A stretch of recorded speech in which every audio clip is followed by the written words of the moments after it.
All right, studs, what is up? Welcome your sexy faces back to another Borderlands 3 video, fellas. Today we're going to be talking about both of the vault cards here. Talk about, which one is better and stuff like that of that genre. So with all that stuff being said, let's just go ahead and let's dive right into it. So right off the rip, I just want to say that I'm mostly going to be judging these vault cards based off of the actual gear and weapons that we got rather than the cosmetics on them. The reason why I don't want to go over ranking these or comparing these based off cosmetics is that cosmetics, even more so than actual weapons, shields, and artifacts and stuff like that, is a lot more opinionated just because it's solely based on how it looks, and everyone's gonna have a lot bigger different opinion on how something looks versus how something performs rather. So we're just gonna be talking about the 4 actual main pieces of legendary gear that we could use from the new vault cards at the top. So I guess we'll go ahead and we'll start with the Fallen Heroes. Right now, this vault card was obviously the first vault card that we got back with DLC 6 back, I want to say April 6th or April 8th of 2021, right?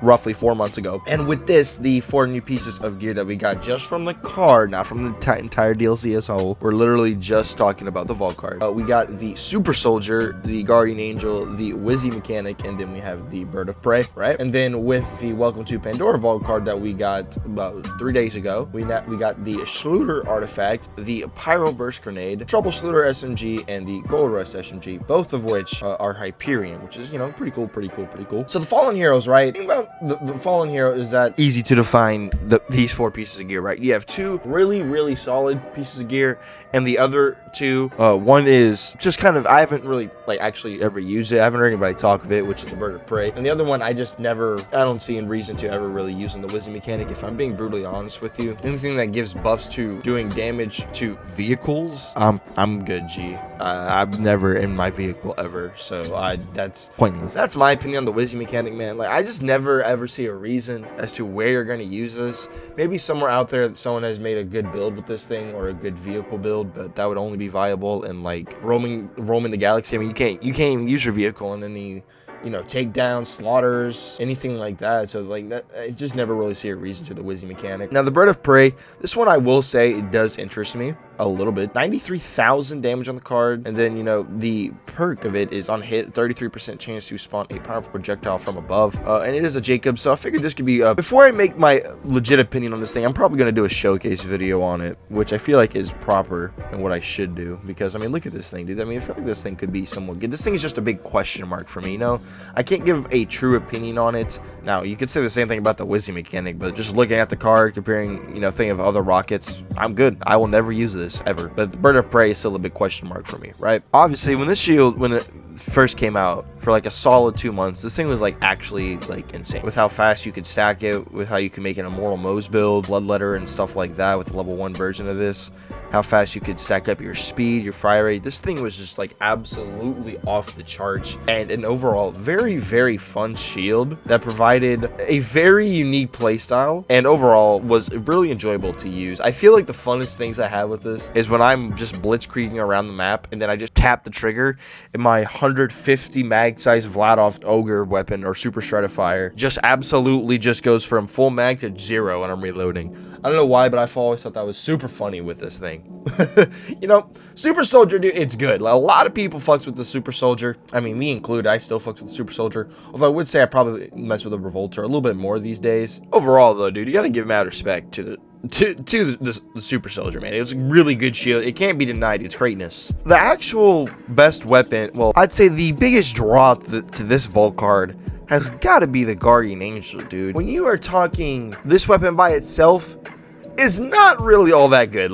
It's kind of laughable by itself when you're actually using shooting it and using it to do damage. It's really not that good at all. However, for utility style builds, setups, anything like that, anything where you're getting damage from basically not your weapon, not your actual gun, this thing is going to buff the absolute hell out of. I'm pretty sure most of y'all that have kept it with the channel for the past couple weeks or so, y'all to notice how many videos I made with grenade with with using grenades, and I'm holding the Guardian Angel, there's a reason for that, right? So first off, further away you are from an enemy, the more damage you're going to get from this thing. The max being 25 meters at 500% extra damage. Put URAD on it. You're also going to be applying URAD to all sources of damage now, while giving everything a 500% damage increase, assuming that you are, 25 meters away or so from the enemy. It kind of just absolutely gets absurdly insane. This thing is ridiculously powerful, and overall the best utility weapon in the game. I don't think there's an argument for that. Now we are talking about the new vault card, the Welcome to Pandora vault card. I guess we'll talk about the weapons first. So first off, I gotta say that the Troubleshooter is a very fun SMG. I wouldn't say it's like a groundbreaking SMG. It's just a solid SMG that allows for you to never really get stalled out by pesky badasses, heavyweights, anything that is immune to certain damage.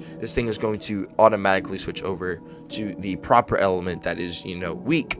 That the enemy is weak to. For instance, if you're fighting a flesh enemy, it's going to switch to fire, shield, switch to shock. You get me, you get what I'm saying. And even in situations where you're going up against, we'll just say a flamethrower heavyweight, which is immune to fire damage, it's just going to switch over to radiation, which nothing in the Malawan takedown is immune to. And there's a good amount of enemies in the game that are not immune to radiation. But overall, the Troubleshooter is just a very fun, solid SMG, and I can't say really anything bad about it. This is an SMG that also received a day 1 nerf.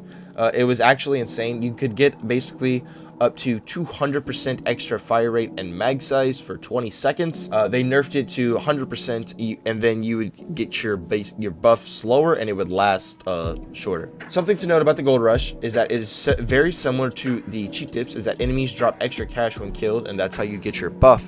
However, this actually works with every weapon, not just the Gold Rush. For instance, you could kill, let's just say, 3 enemies with the Gold Rush, and then switch to a crit or a flipper or a plasma coil, and then you'd have the fire rate and the mag size on those weapons for the 10 seconds, which is pretty cool, pretty interesting to say the least. Adds a little bit of versatility and utility to the Gold Rush, making it a very fun weapon and pretty solid as well. I mean, both these guns I would say are very solid, but the Gold Rush is the more utility weapon of the bunch. And overall, I can't say anything bad about either of these two SMGs. I did a showcase on both of them, and overall enjoyed them both very much so. And I would say both of them are very solid and overall very good SMGs, but I wouldn't say they are groundbreaking SMGs. Then that brings us to the gear. So that being like our artifact, and then God forbid our grenade. So the Schluter artifact, when this first dropped, Gearbox even admitted they put too many zeros rather than they intended.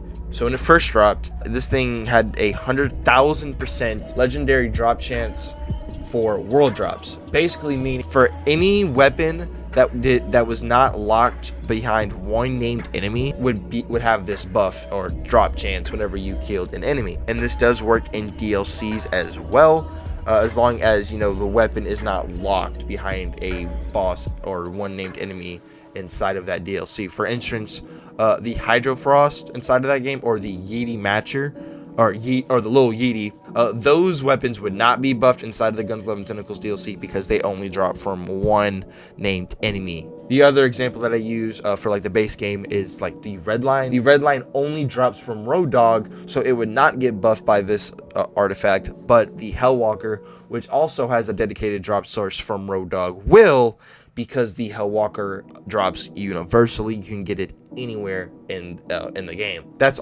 basically all you really need to know about this thing. And it was insane. We actually did a video on using this artifact through one slaughter shaft. Got over 200 legendaries to drop. We hit loot cap. It was absolutely insane. Even with the nerf, this thing makes a very noticeable difference when using it, and overall it's still very good, and is probably the best farming piece of gear in the game.